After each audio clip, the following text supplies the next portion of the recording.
Welcome to morning మన్నా. నేటి వాక్య దర్శనం కొరకు కీర్తన గ్రంథం 62వ సంకీర్తన 8వ చరణం. జనులారా, ఎల్లప్పుడూ ఆయన యందు నమ్మిక ఉంచుడి, ఆయన సన్నిధిని మీ హృదయములు కుమ్మరించుడి. దేవుడు మనకు ఆశ్రయము. మరొకసారి దావీదు కీర్తనలో నుండి ఈ ఉదయకాల సమయంలో 4 ప్రాముఖ్యమైన సత్యాలను దేవుని వాక్యంలో నుండి నేర్చుకుందండి. It is a strong faith. బలమైన నమ్మకాన్ని, విశ్వాసాన్ని మనం కలిగి ఉండాలి. ఎల్లప్పుడూ ఆయన యందు నమ్మిక ఉంచుడి. దేవుణ్ణి విశ్వసించటం అనేది కాలక్షేపానికి కాదు, అది ఎల్లప్పుడూ నిబద్ధతతో దేవుణ్ణి నమ్మాలి అని దేవుని వాక్యం మనకి జ్ఞాపకం చేస్తూ ఉంది.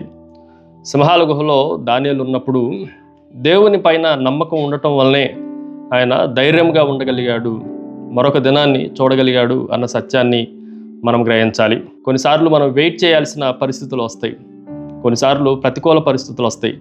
కానీ మంచిగా ఉన్నప్పుడు దేవుణ్ణి ఎలాగో నమ్మామో, ప్రతికూల పరిస్థితుల్లో, విషమ పరిస్థితుల్లో కూడా దేవుణ్ణి నమ్మాలి. అందుకే ఎల్లప్పుడూ ఆయనను నమ్మిక ఉంచుడి అన్న మాటను మనం గ్రహించాలి. రెండో విషయాన్ని మీకు జ్ఞాపకం చేస్తాను. సిన్సియర్ సరెండర్, హృదయపూర్వకంగా లొంగిపోవటం.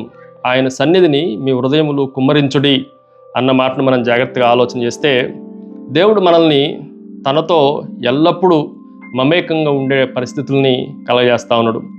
ఆయన ఎదుట ఎలాంటి బ్యారియర్స్ లేవు, ఆయన ఎదుట మనకు ఎలాంటి షరతులు లేవు. ఖచ్చితంగా ఆయన ముందు మన హృదయం అంతటిని కుమ్మరించుకునే అవకాశాన్ని దేవుడు మనకు అనుగ్రహిస్తూ ఉన్నాడు. ఉదాహరణకి, బెలూన్లో గాలి నింపుతున్న కొద్దీ ఒక పొజిషన్ వచ్చిన తర్వాత బెలూన్ పగిలిపోవటానికి, పేలిపోవటానికి అవకాశం ఉంది. కానీ ఆ గాలిని రిలీజ్ చేసినప్పుడు బెలూను క్షేమంగా ఉంటుంది. అలాగే మన హృదయాల్లో ఈ టెన్షన్స్ అన్నీ పెరిగిపోతున్నప్పుడు, భయాలన్నీ పెరిగిపోతున్నప్పుడు ఏదో ఒక రోజున హార్ట్ అరెస్ట్ అవ్వటానికి అవకాశం ఉంటుంది. అందుకే ప్రార్థన ద్వారా, వాక్యం ద్వారా ఆ ఒత్తిడి అంతటిని బయటికి తొలగించుకోవాలి.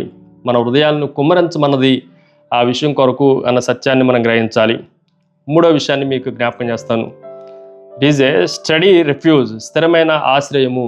దేవుడు మనకు ఆశ్రయము అన్న మాటను మనం గ్రహిస్తే, ఈరోజు మనకేదన్నా ప్రతికూల పరిస్థితులు వచ్చినప్పుడు, భయము, శత్రువుల దాడి ఎదుర్కొన్నప్పుడు మనం వ్యసనాలకి గురైపోతూ ఉంటాం, అధికారుల దగ్గరికి లొంగిపోతూ ఉంటాం. కానీ దావీదు భక్తుడు మనకు చెప్పే మాట ఏంటి అంటే, సౌలు లాంటి వాళ్ళు భయంకరమైన ప్రతికూల పరిస్థితులు ఎదురైనప్పటికీ నాకు ఆశ్రయము దేవుడే అని దేవుని యందే విశ్వాసం ఉంచినట్లుగా దేవుని వాక్యంలో మనం చూడవచ్చు.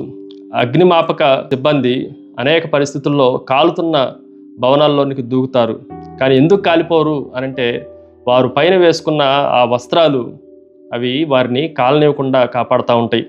అలాగే మన పైన ఉన్న దేవుని భద్రత కూడా, ఆ ఆశ్రయము కూడా మనల్ని జీవిత తుఫానుల్లో మునిగిపోకుండా అవకాశాన్ని కలగజేస్తూ ఉంటుంది.